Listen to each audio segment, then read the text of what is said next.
the Minister of Foreign Affairs and International Cooperation of Somalia, Your Excellency Sultan al-Mareikhi, the Minister of State for Foreign Affairs of Qatar, Ministers, Excellencies, ladies and gentlemen. It is indeed a pleasure to address this meeting of the OIC Contact Group on Somalia on behalf of the Secretary General of the OIC, who could not join us due to unforeseen developments. As His Excellency the Prime Minister mentioned, this meeting of the Contact Group on Somalia is taking place for the first time on the Somali soil to take stock of the progress made regarding the situation in Somalia and to send a message to the whole world that Somalia is on the path to recovery. Our gratitude goes to the people of Somalia, and we also thank the government for all its efforts in convening this meeting and in facilitating our stay in Mogadishu. And we also would like to thank the Prime Minister for delivering his important statement in this opening session. I would also like to pay tribute to the President of Somalia for his wise leadership, and we also hope that the federal states will continue to be committed to the implementation of the transition plan and the national strategy, security architecture, and more important, to maintain their political will to work together for the benefit of the Somali people.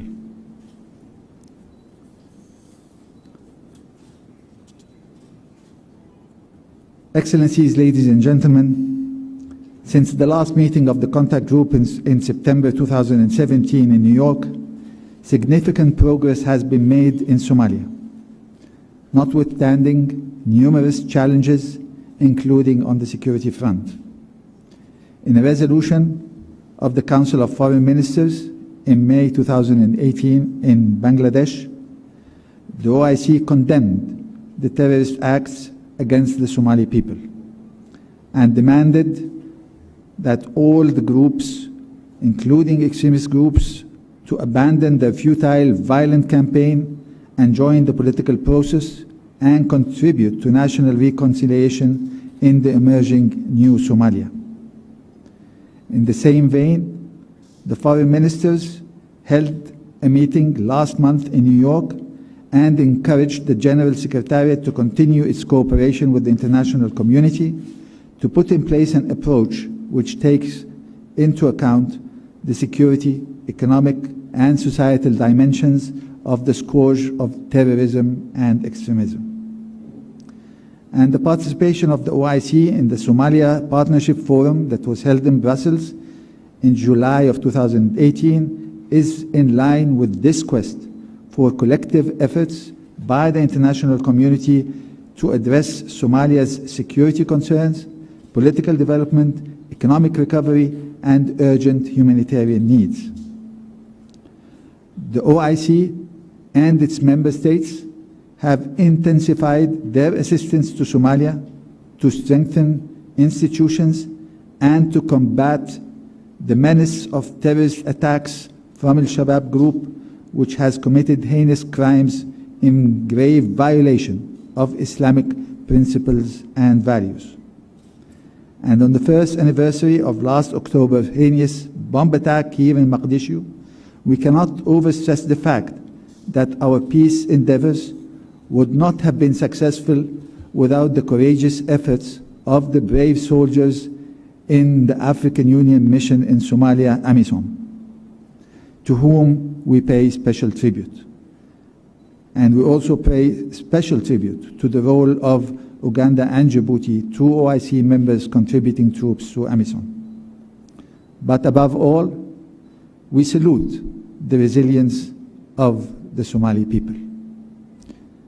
And we would like to also renew our gratitude to member states of the OIC that reopened their diplomatic representations in Mogadishu in conformity with the resolutions of the foreign ministers in this regard, and we hope that more member states will be following suit.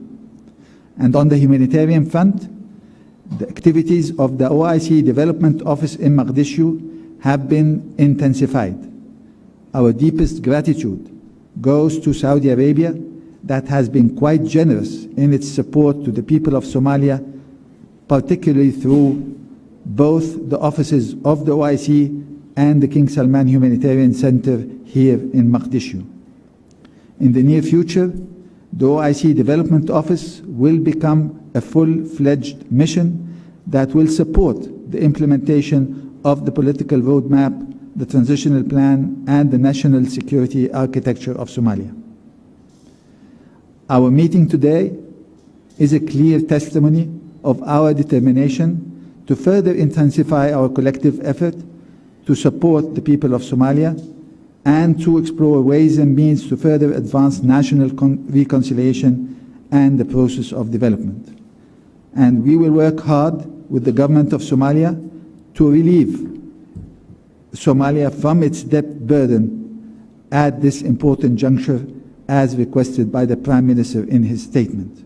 In conclusion, we believe that our task is to support the people of Somalia on the road to recovery. This is crucial to prevent any setbacks as we have witnessed before. We look forward to a fruitful discussion towards bringing enduring peace, security, and prosperity for the people of Somalia. Wassalamu alaikum wa rahmatullahi wa barakatuh.